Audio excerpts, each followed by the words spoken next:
भोपाल के लाल parade ground में 11वें अंतर्राष्ट्रीय वन मेले का भव्य शुभारंभ मुख्यमंत्री डॉक्टर मोहन यादव ने किया, जहां प्रदेश की समृद्ध वन संपदा, आयुर्वेदिक विरासत और परंपरागत जीवन शैली का जीवांत प्रदर्शन देखने को मिला। इस अवसर पर मंत्री दिलीप अहिरवार, विधायक भगवान दास सबनानी और नगर निगम अध्यक्ष किशन सूर्यवंशी भी मंच पर उपस्थित रहे। मेले में कुल 350 स्टॉल लगाए गए हैं, जिनमें जिला यूनियन, वन एवं वन धन केंद्र, जड़ी बूटी संग्राहक, आयुर्वेदिक औषधि निर्माता और परंपरागत भोजन सामग्री के उत्पादक अपने उत्पादों का प्रदर्शन और विक्रय कर रहे हैं। मुख्यमंत्री ने अपने संबोधन में कहा कि प्रकृति की वस्तुएं सदियों से हमारे भोजन और जीवन का हिस्सा रही हैं, चाहे वह हल्दी हो, मसाले हो या औषधि काढ़ा, जिसने कोविड काल में अमृत समान भूमिका निभाई। उन्होंने आयुर्वेद की शक्ति को रेखांकित करते हुए विभिन्न आश्रमों, औषधीय पौधों और जड़ी बूटियों की उपयोगिता पर प्रकाश डाला तथा मेले में लगे पारंपरिक व्यंजनों के स्टॉल की भी सराहना की। मुख्यमंत्री ने वन विहार, नेशनल पार्क सहित बांधवगढ़, कूनो, गांधी सागर, पेंच और सतपुड़ा जैसे प्रदेश के टाइगर रिजर्व की प्रशंसा करते हुए कहा कि मध्य प्रदेश की वन संपदा न केवल पर्यावरण संरक्षण बल्कि पर्यटन और आजीविका का भी सशक्त आधार है। वन मेले के शुभारंभ के अवसर पर वन मेला भी अंतर्राष्ट्रीय स्तर का है। मैं मंच पर विराजमान माननीय मंत्री श्रीमान दिलीप सिंह अहिरवार जी, माननीय विधायक श्रीमान भगवान दास सबनानी जी, नगर निगम के सभापति माननीय किशन सूर्यवंशी जी, ACS वर्णवाल जी,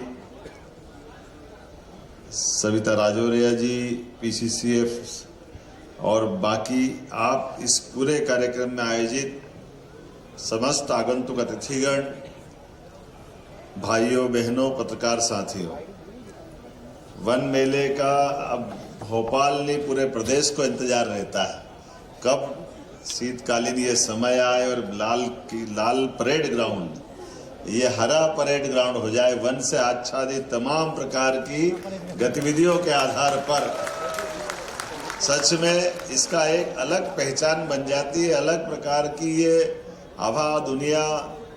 और ये सच है कि इस अंतर्राष्ट्रीय वन मेले का लोगों को इंतजार भी होता है। अलग अलग प्रकार की सारी वस्तुएं मैं देख रहा हूँ कि जितने प्रकार से आपने संयोजन का प्रयास किया है, सच में औषधि पौधे, जड़ी बूटियाँ, आयुर्वेदिक उत्पाद के 350 से ज़्यादा स्टॉल, ये आपकी अद्भुत एक लीला है, एक तरह से मैं मान के चलता हूँ। और ये भी बात सही कि मेडिकल साइंस की प्रगति तो प्रशंसनीय है, लेकिन जड़ी बूटी का तोड़ नहीं हो सकता, ये भी पक्की बात है, ये पक्का।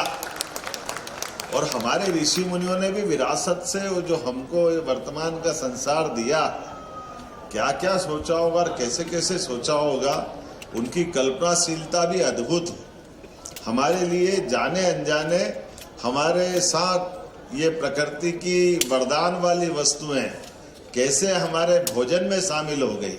कहाँ हमारा भोजन, सब्जी में हल्दी, सब्जी में सभी प्रकार के मसाले और उन मसालों के अंदर दीर्घजीवी होने की, रोगाणुओं से लड़ने की ताकत, ये हमारी उस अवस्था को, ये कोविड के समय तो बिल्कुल परवान चढ़ गया। हमारा काढ़ा जब आया तो अखाड़ा कम पड़ गया दुनिया के सामने।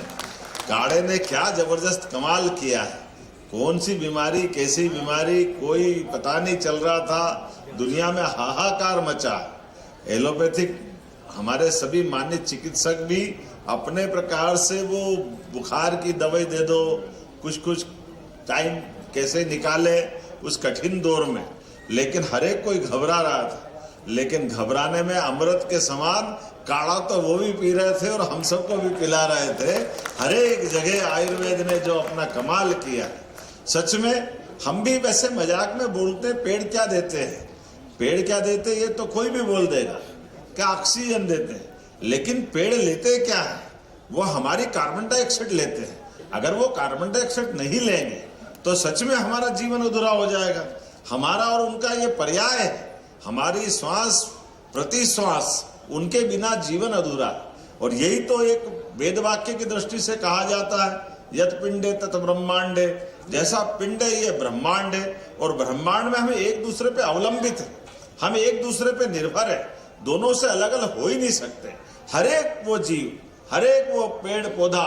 और जगदीश चंद्र बसु ने, मैंने सही कहा पीछे, जब अपना पहली बार बताया कि पौधों में प्राण होते हैं, तो रॉयल सोसाइटी में जब इस बात का उन्होंने रिसर्च करके सामने सिद्ध किया कि पौधों में प्राण होते हैं, लोगों ने तालियां बजाई, आनंद से उनको अपने कंधों पे उठा लिया, दुनिया के सामने बोले आपने चमत्कार कर दिया, गजब कर दिया। ये पौधों में प्राण होते ये सिद्ध करने का ये प्रमाण आपके ज्ञान और ज्ञान के माध्यम से विज्ञान ने ये नया प्रकार का इतिहास लिखा है। अब वो उनने कहा कि भई आपने इतना बड़ा काम किया, भारत वाले तो आपको सिर माथे पे बिठा करके पूरे देश और दुनिया में बताएंगे। उन्होंने कहा ये बात सही है कि मैंने आपके हिसाब से बड़ा काम कर दिया, लेकिन मेरे देश में मेरा कोई सम्मान नहीं होगा। तो लोगों ने, क्यों आपके लोग विज्ञानी को या ज्ञानी आदमी को पसंद नहीं करते क्या? तो नहीं, बोले करते तो बहुत है। तो बोले फिर, बोले अब ये आपको मालूम नहीं था कि पौधों में प्राण होते, हमारे तो गांव-गांव में मालूम था कि पौधों में प्राण होता, उनके लिए कोई नई बात नहीं। उनके लिए नदी, पहाड़, पर्वत सब दूर प्राण होते हैं। और ये हमारी प्राचीन वो पद्धतियां हैं कि सायंकाल हम पौधे की पत्ती नहीं तोड़ते हैं। ये हम पौधों को बचाने से, पौधों के साथ हम अपना जीवन यापन कर सकते हैं।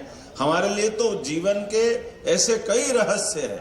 परमात्मा की दया से जब कभी निराशा का क्षण आते हैं तो हमारे तो वनगमन की परंपरा है, इसलिए 4 आश्रम में से वानप्रस्थ आश्रम ये सबसे अच्छा आश्रम माना जाता है। जब आप अपने सांसारिक जीवन से परिपूर्णता के बाद अपने जीवन का और अच्छा समय गुजारना हो, अपने संसारिक उत्तरदायित्व में बेटे बेटी की शादियां हो जाए, जीवन के आपके बेहोश जो यौवन अवस्था के लिए, उसके बाद के दौर में आपका जीवन सच्चे अर्थों में समाज जीवन के लिए कैसे काम आ सकता है। तो 50 से 75 साल की अवस्था का जो वानप्रस्थ जीवन है, सच अर्थ में बाद का संन्यास काल तो एक तरह से हमारी वो अध्यात्म की दुनिया में चला जाता है।